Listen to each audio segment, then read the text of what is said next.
I want to read to you one page, less than a page here, in chapter 12, The Power of Your Subconscious Mind by Joseph Murphy. How a distinguished scientist brought forth his own inventions.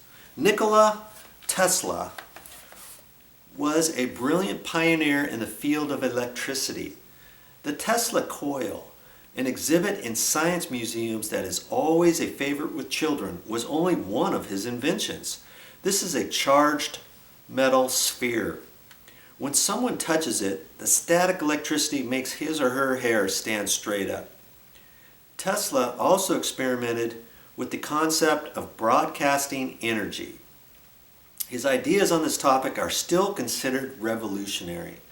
Tesla was a convinced user of the power of the subconscious mind. Whenever he had an idea for a new invention or a new research direction, he would build it up in his imagination, then turn it over to his subconscious mind. He knew that his subconscious mind would reconstruct and reveal to his conscious mind all the parts needed for its manufacture in concrete form.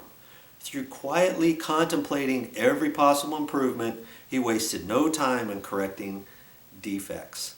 He was able to give the technicians working with him the perfect end product of his mind. In an interview, he said, "Invariably, my device works as I imagine it should. In 20 years, there has not been a single exception." It goes on, chapter 12, on how all kinds of different scientists use their subconscious mind and how it benefited them when they lived. This book will show you all kinds of different things on how it will benefit you as you go through life.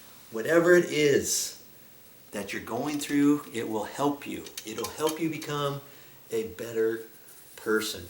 Just get this book and read it. It's less than 300 pages long. It's a good read. And, you know, it costs less than a large pizza. That's what I say. Hey, that's all I got for this time. But I'll be back with more videos.